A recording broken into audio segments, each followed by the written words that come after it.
अस्सलाम वालेकुम व्यूवर्स, मेरा नाम काशिफ है और आप देख रहे हैं मेरे यूट्यूब चैनल जिसका नाम है इलेक्ट्रिक ऑनलाइन। व्यूवर्स, जैसा कि आपको मालूम है भाई, सर्दियां आई हुई हैं और काफ़ी ज़्यादा सर्दियां पड़ रही हैं। इस वजह से सोलर की जो परफॉर्मेंस है भाई, उसमें काफ़ी ज़्यादा फ़र्क पड़ गया है। वो उस हिसाब से परफॉर्मेंस ही मिल रही जो कि गर्मियों में हमें मिलती है। तो ज़ाहिर बात है उस हिसाब से हमारा यूजेबल भी नहीं है सोलर जो हम गर्मियों में यूज़ करते हैं। तो भाई मैंने जो है इस सर्दियों में अपने सोलर की सेटिंग क्या रखी हुई है, आज की इस वीडियो में उस पर बात करनी है। तो टाइम ज़ाया किए बगैर चलते हैं वीडियो की तरफ।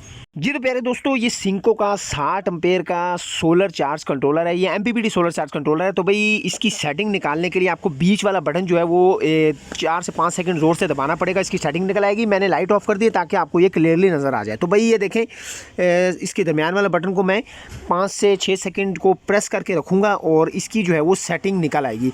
तो यहाँ से मैं इसको प्रेस कर रहा हूँ और इसकी ये देखें इंटर प्रोग्रामिंग, और फर्स्ट पे ये सेटिंग आ गई, सेट बैक टू यूटिलिटी।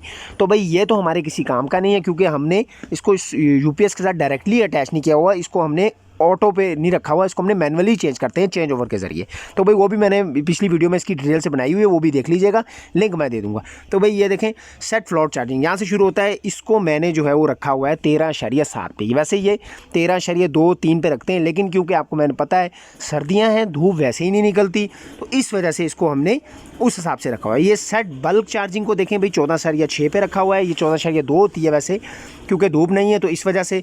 और यहाँ से इसको आप सेव कर सकते हैं और अगर नीचे वाला बटन प्रेस करें तो इसकी फैक्ट्री सेटिंग आ सकती है जो कि इसकी कंपनी की तरफ से हुई होती है। तो भाई मैंने तो वही रखनी है जो कि मैंने अभी आपको बताई है, यानी कि 3-3, 2-2, 3-3, 4-4 नंबर इसके ऊपर ही रखे हुए हैं। तो आप भी थोड़ा थोड़ा ऊपर कर दें सेटिंग को, ताकि बैटरी को भी अच्छी परफॉर्मेंस मिल जाएगी। बाकी गर्मियाँ आते ही सेटिंग को दोबारा से रूटीन के मुताबिक कर लीजिएगा। वीडियो पसंद आई तो लाइक ज़रूर कीजिएगा। चैनल पर अगर नया, चैनल को सब्सक्राइब करना ना भूलिएगा। दुआ में याद रखिएगा। अल्लाह हाफिज़।